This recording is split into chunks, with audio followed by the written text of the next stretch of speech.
Assalamualaikum warahmatullahi wabarakatuh. Perkenalkan kami dari kelompok 7 akan mempresentasikan tentang memahami teks resensi media pembelajaran. Kami beranggotakan 3 orang. Yang pertama itu Anggraini Yohana Esita, kemudian saya sendiri Lutfia Aini, selanjutnya Tati Sri Wahyuni.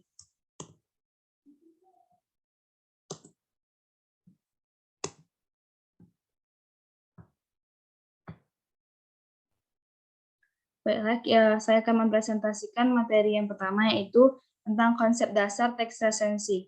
Di sini yang pertama adalah fungsi komunikatif dari teks resensi. Fungsi komunikatif dari teks resensi adalah mengungkapkan opini dan kritik terhadap karya sastra.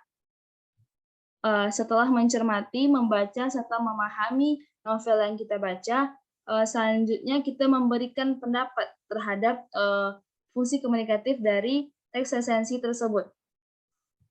Di sini kami memilih teks resensi itu dari novel Komet Minor.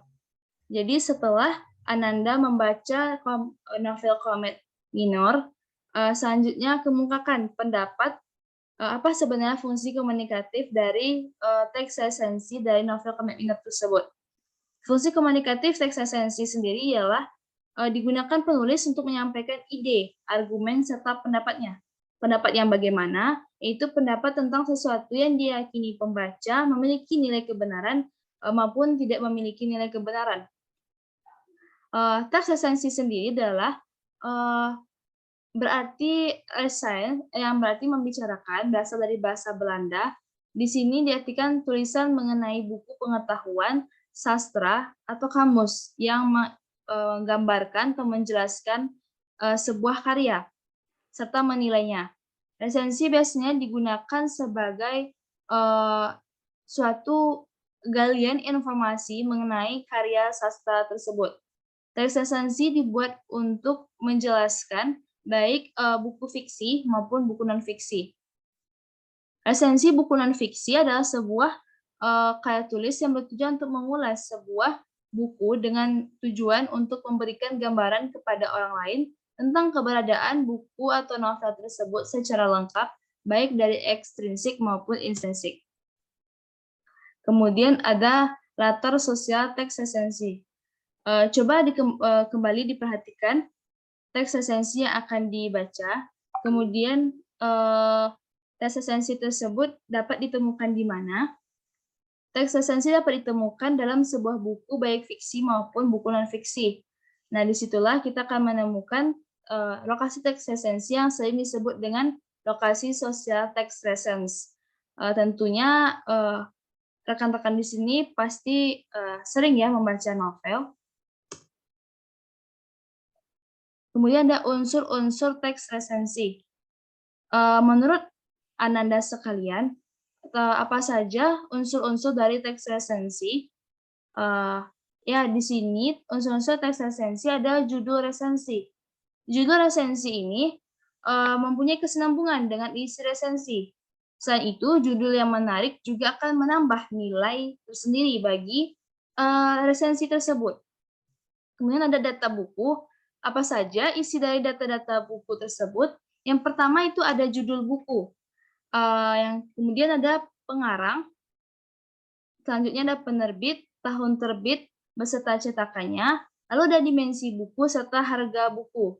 Itu data buku yang akan kita buat saat meresensi. Selanjutnya itu ada pembukaan resensi atau lead.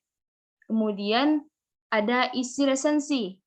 Bagian isi resensi ini tentang sinopsis. Biasanya kalau kita membeli novel, itu di belakangnya ada sinopsis dari cerita novel tersebut. Sinopsis ialah ulasan singkat mengenai buku dengan kutipan serta keunggulan dan kelemahan buku tersebut, rumusan kerangka buku, dan bahasa yang digunakan.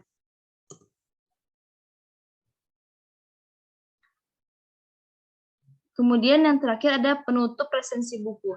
Selanjutnya ada struktur generik. Struktur generik di sini yang pertama ada identitas, itu di mana dalam resensi buku mencakup judul, pengarang, penerbit, tahun terbit, tebal halaman, dan ukuran buku. Kemudian ada orientasi. Orientasi di sini biasanya terletak pada paragraf pertama, yaitu menjelaskan kelebihan buku, seperti penghargaan yang pernah didapatkan oleh buku yang akan diresensi. Kemudian ada sinopsis. Sinopsis ini merupakan ringkasan yang menggambarkan pemahaman penulis terhadap isi novel. Lalu yang keempat ada analisis, berupa paparan tentang keberadaan unsur-unsur cerita seperti tema, penokohan, dan alur. Dan yang terakhir ada evaluasi, itu paparan tentang kelebihan dan kekurangan suatu karya. Jadi di sini setelah kita mendata bukunya, setelah kita membuat sinopsisnya, kita analisis, dan terakhir kita evaluasi apa kelebihan dan kekurangan suatu karya sastra, buku fiksi maupun non-fiksi yang akan diresensi. Kemudian ada karakteristik penggunaan bahasa dalam teks resensi. Di sini karena kami mengambil novel komet minor, maka kami akan memperhatikan dari penulisan judul. Kita harus memperhatikan dalam resensi itu penulisan judul dari awal sampai paragraf akhir. Selanjutnya, apa bahasa yang digunakan dalam novel tersebut? Ya, mungkin kita dari lambang-lambang bunyinya, bagaimana pengungkapan idenya. Lambang-lambang bunyi ini seperti huruf, suku kata, kata, frase, klausa, hingga kalimat. Tidak hanya itu, kita juga memperhatikan di sini tata ejaan EB-nya seperti titik, koma, penggunaan tanda baca lainnya.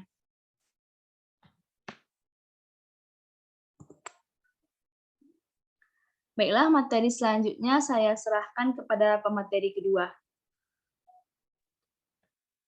Baik, terima kasih sebelumnya kepada moderator. Untuk materi yang kedua ini, kita akan membahas mengenai teknik memahami teks resensi.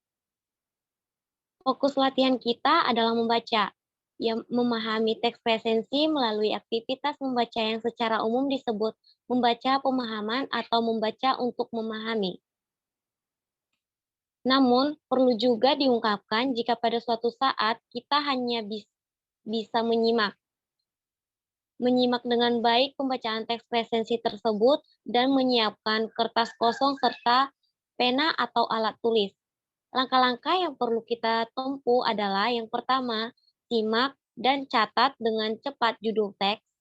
Yang kedua, rumuskan dan catat dengan cepat ide-ide pokok yang kita bayangkan sebagai paragraf-paragraf. Yang ketiga, setelah selesai menyimak, baca dan lengkapi catatan kita tentang ide-ide pokok tersebut.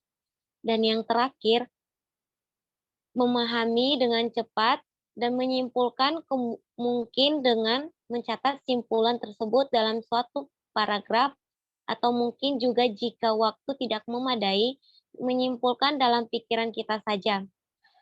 Untuk latihannya dapat kita ambil, karena kelompok kami mengambil novel komet minor, kita dapat membuat itu sebagai bahan latihan memahami teks resensi.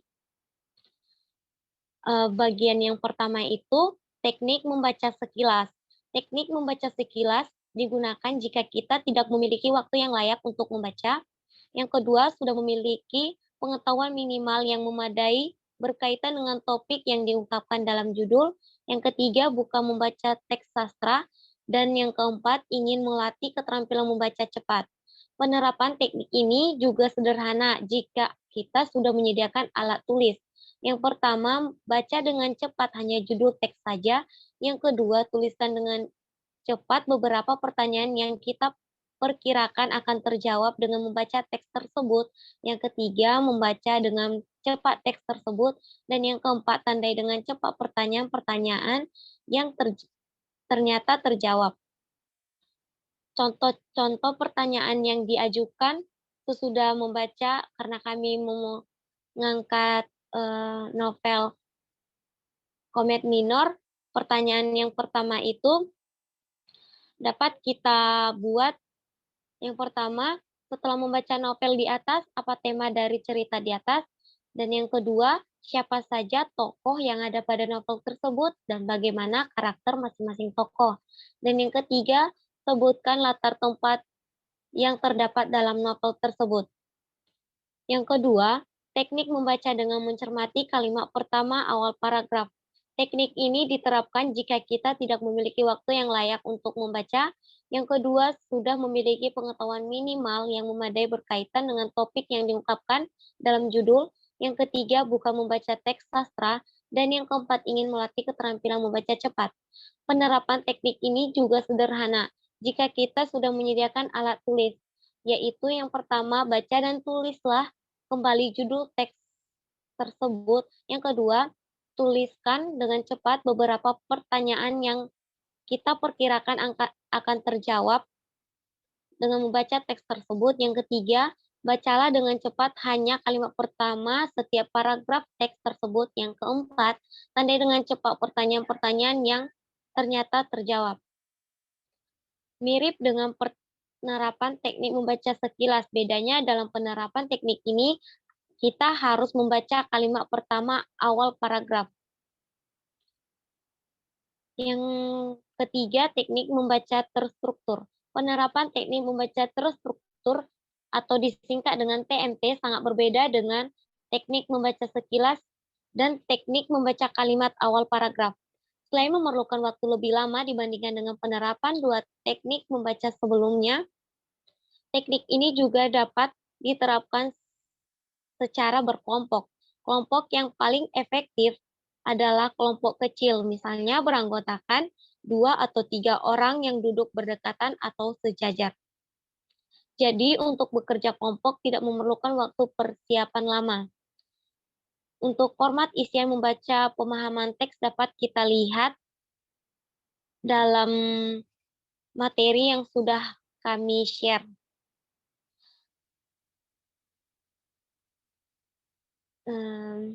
Sekian pemaparan materi dari saya kembalikan kepada moderator. Baiklah, terima kasih kepada Saudara Anggra ini. Kemudian dilanjutkan oleh pemateri ketiga, yaitu Tati. Kepada Tati, disilahkan. Baiklah, saya akan melanjutkan materi yang ketiga, yaitu latihan memahami penggunaan bahasa dan unsur teks resensi. Ada poin-poin penting dalam melakukan latihan memahami penggunaan bahasa dan unsurnya. Yang pertama yaitu ada kosakata. Yang kedua ada penanda wacana. Yang ketiga ada penggunaan konjungsi. Yang keempat ada kata ganti atau pronominal. Yang kelima ada penggunaan kalimat imperatif, deklaratif, dan interogatif. Yang pertama yaitu ada kosakata. Kita perlu memahami apa itu kosakata. Dan setiap kosakata itu mencakup seluruh kata dan istilah yang ada dalam sebuah teks, terutama teks resensi. Selanjutnya itu penanda wacana. Penanda wacana adalah perkataan atau rangkaian perkataan yang fungsinya merangkai pernyataan untuk melanjutkan suatu pernyataan selanjutnya. Yang ketiga yaitu konjungsi. Konjungsi disebut kata sambung atau kata penghubung. Konjungsi bertugas untuk menghubungkan dua buah klausa atau lebih. Selanjutnya yang keempat yaitu kata ganti atau pronominal. Kata ganti atau pronominal merupakan salah satu jenis kata yang berguna untuk menggantikan benda dan menamai seseorang atau sesuatu secara tidak langsung. Yang kelima yaitu kalimat imperatif, kalimat deklaratif, dan kalimat interogatif. Bagian pertama, kalimat imperatif adalah kalimat yang mengandung perintah. Yang kedua, kalimat deklaratif adalah kalimat yang berisi pernyataan. Yang ketiga yaitu kalimat interogatif, yaitu kalimat yang berisi pertanyaan. Baiklah, itulah pemaparan materi dari saya. Saya kembalikan kepada moderator.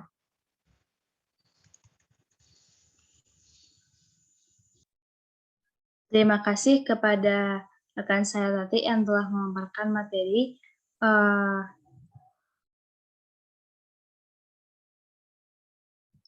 Mudah-mudahan dengan pemaparan materi tadi, kita dapat memahami apa itu teks resensi, apa saja fungsi komunikatifnya, bagaimana cara meresensi, langkah-langkah meresensi, dan apa saja hal-hal yang akan diresensi, serta tujuan dari resensi tersebut.